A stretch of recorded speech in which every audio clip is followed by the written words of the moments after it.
Good evening, everyone. A lot of tragedy this evening. A total of 14 people in 3 Texas cities have died today from injuries received in fires. The worst of all, the disasters occurred right here in Houston. An early morning blaze at the Westchase Hilton Hotel in southwest Houston has left 10 people dead and 11 others injured, 5 of whom remain hospitalized. A burning cigarette is said to be the cause of the fire. Eyewitness News reporter Van Hackett has been covering the story since 3 this morning, and he's standing by live now with the Westchase Hilton Hotel. Van, what's the story there? Diana, there is little evidence to suggest the tragedy which occurred here only 15 hours ago. A few broken windows, which you can see up there, and several more in the back, are the only outward signs of the tragedy. The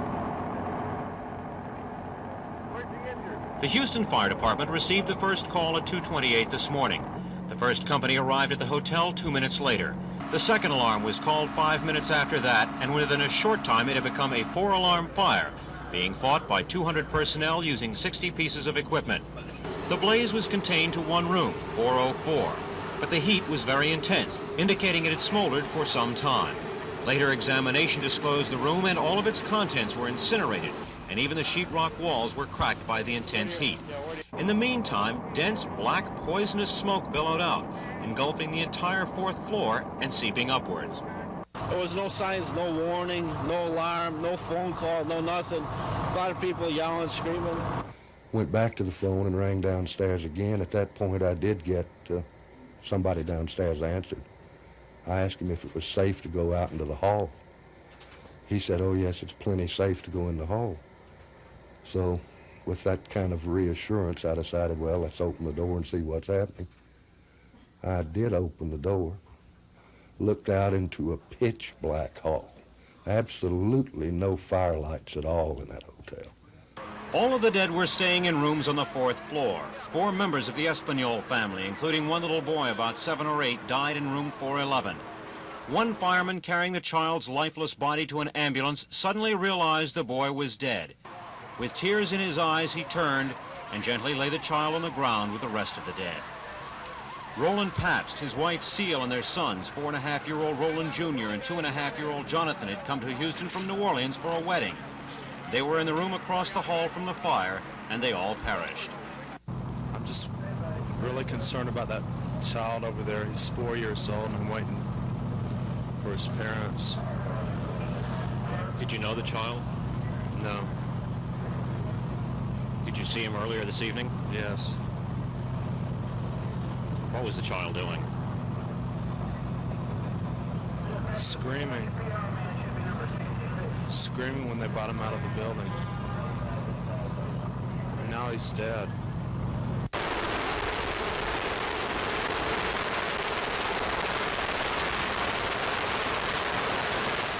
As life flight helicopters took the most seriously injured to area hospitals, emergency medical technicians and paramedics worked feverishly to save others.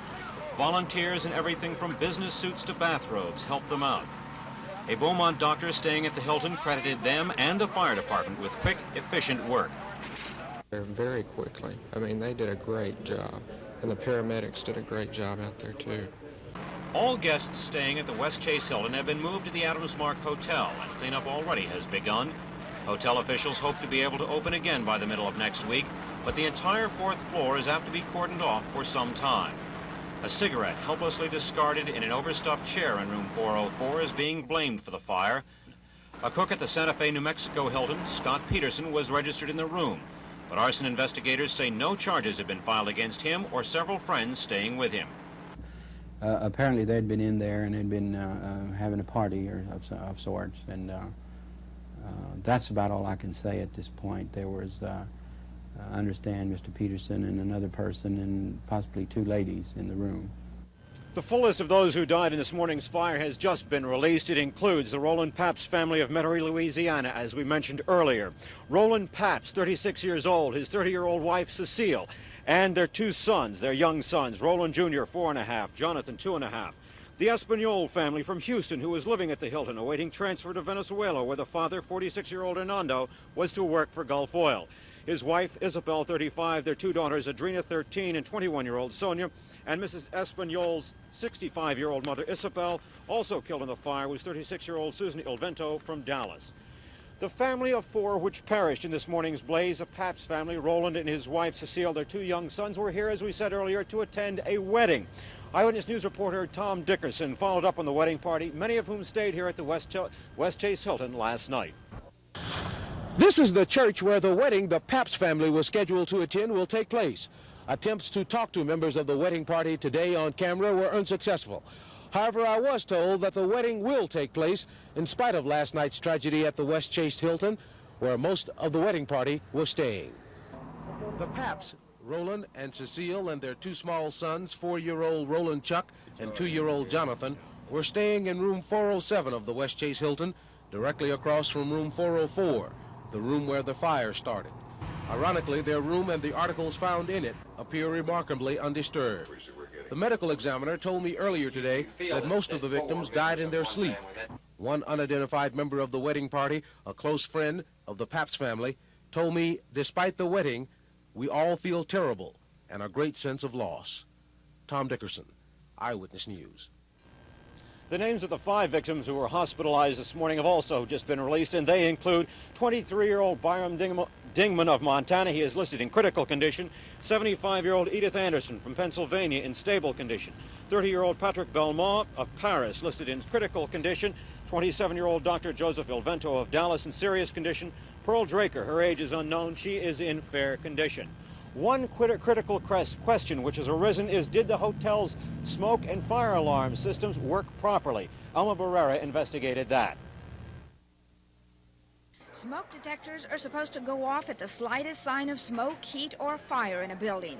They are installed so lives can be saved. But it didn't work that way at the Westchase Hilton, although the hotel was in full compliance with the smoke detector ordinance. The ordinance detector in the room, and the hotel must have a general alarm system, or an alarm system that's approved by, the fire code and building code. They were in compliance with this. Specifically, smoke detectors in each room, pull stations with alarms that will go off if manipulated manually, and common alarms or detectors at each exit corridor and by the elevator areas. These are hooked to the general alarm system designed to warn the floors above and under the level where the danger exists. But some guests in the hotel say they attempted to pull the alarms in the corridors and that they did not work.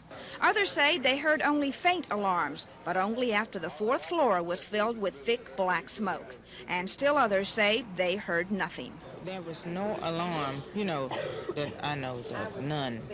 Certainly not loud. Was it loud enough to wake somebody if they were asleep? There were no alarm. I didn't hear any alarm at all.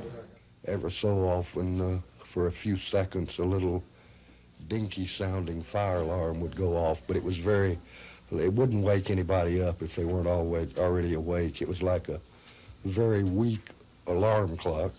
Another report indicates that the front desk clerk repeatedly turned off the alarm system, thinking it was merely the buzzer in his area, unaware that he was turning off the general alarm.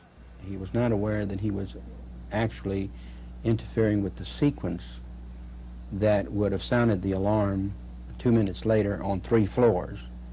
That's the fire floor, the floor above, and the floor below the fire.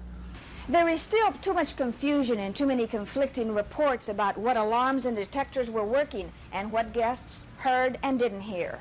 Those questions will have to remain unanswered until the investigation is completed. This is Alma Barrera, Eyewitness News. So, Diana, that is a tragic story from here at the Westchase Hilton, where 10 lost their lives early this morning. Van Hackett live with the Instant Eye.